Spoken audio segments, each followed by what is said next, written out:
the sorts of videos I don't want to be making. I like doing positive, happy videos, enjoying the car, telling you good stuff about the car. I mean, I haven't got anything bad to say about the car at the moment, but I had a bit of misfortune yesterday.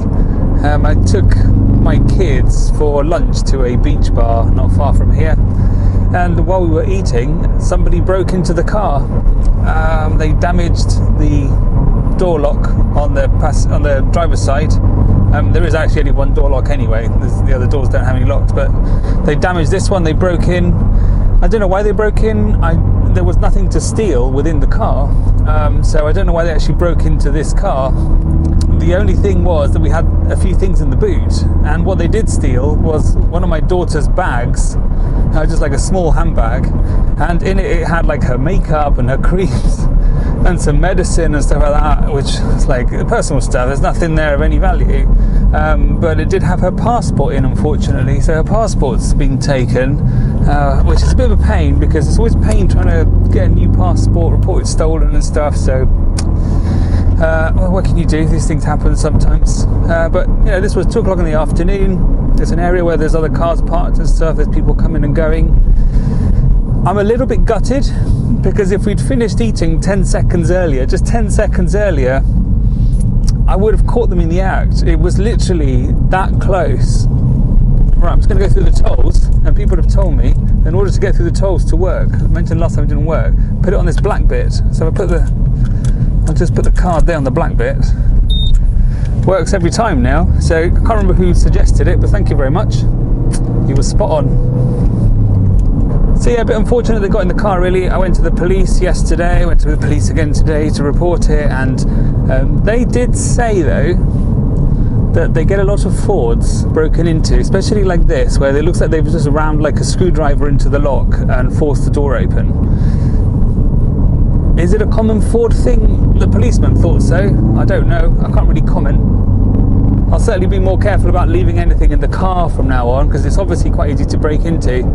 What happened was that when we were at the restaurant, we were coming out of the restaurant, and the car was sort of parked around a corner on a street where a lot of the cars are parked. And as we came out of the restaurant, I saw a car pulling out from behind mine. It was a sort of an original Audi A3, a gold colour. And I saw 2 guys in the car, and they just looked suspicious. And I was trying to get my phone out to see if I could take a picture of their car, of their license plate. But unfortunately, they went around the corner, and then I couldn't get them. I couldn't see the license plate anymore. So, but at this point, I didn't know anything had happened. Then I saw the hazards flashing on my car, and as we got closer, I could hear the alarm. But the alarm wasn't very loud. Surprisingly, not loud at all.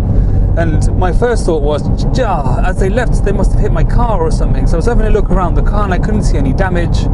And then we got in the car, and it was a bit odd, because I found my dash cam lying on the dashboard. And I thought, that's weird. Why would the dash cam be lying on the dashboard? Because the dash cam never falls off the windscreen, because even when I've been to a track day, the dash cam does not come off the windscreen. It's stuck there pretty solidly. So why was it lying on the dashboard? And that's when I thought something odd has happened. So I went out the car again, and that's when I noticed the door lock was damaged. And I was like, bastards, right, let's go and find them. So I got in the car, but obviously this is like 5-6 minutes since I'd seen that car leave by this point. So I hammered it down the road for ages, but I couldn't see them again, unfortunately. So I was a bit gutted, because I think if I'd got there 10 seconds earlier, I would have seen them either getting out of the car or going from my car to their car. Just 10 seconds earlier. It was literally that close, and I was gutted that I hadn't got my phone out quick enough to try and take a photo of their license plate. So frustrating, really, frustrating. But you know, this was 2 o'clock in the afternoon. I really didn't expect anything. I've been going to that restaurant for years, always parked there, never had a problem. And I'm still a bit confused by the whole thing, because I was talking to the policeman and I said, isn't it really weird? Because normally it's hire cars, you know, tourists that get targeted. You get a lot of cars broken into in this area, especially in the summertime, because there's a lot of tourists. Tourists generally have cash on them. Tourists generally are less, you know, conscious and worrying about thieves and stuff, and so they break into a lot of rental cars. That's just how it is. And because a lot of tourists have their suitcases in the boot and stuff like that. They also have bags. They've just got cash and stuff, and they're in holiday mode.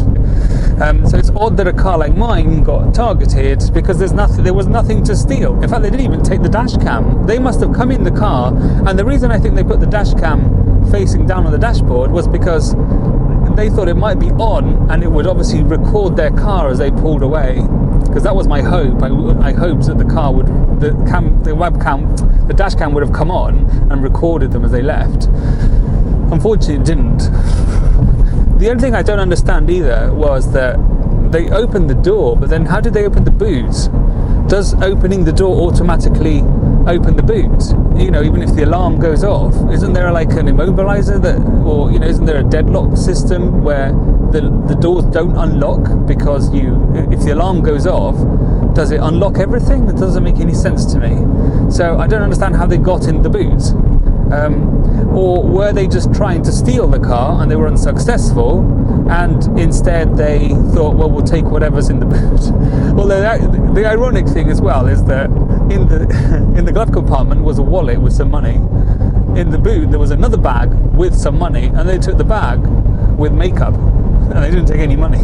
So they're the worst thieves in the world. So yeah, a bit unfortunate, really annoying. I had to go to Ford today. They're going to order me a new door lock. I'm not going to claim an insurance because then I've got 400 euro excess on insurance. There's no point. It's probably going to be less than that, I think. So just one of those things. The policeman reckons it's also just because the car stands out quite a lot. He said Fords do get their locks broken quite easily. I don't know if that's true or not. So he thought, well, bright blue car, it sticks out. They went, they saw it, they tried, they took an opportunity, they saw an opportunity, they could park behind it, they forced the door open probably to see whether there was anything in the car they could take. Or they didn't look very well because they didn't get the wallet in the glove compartment. So there you go. Fingers crossed that's the end of the bad month for the car, and as of May be the that's difficult to say. May be good positive month with good positive RS news. Until then, see you later.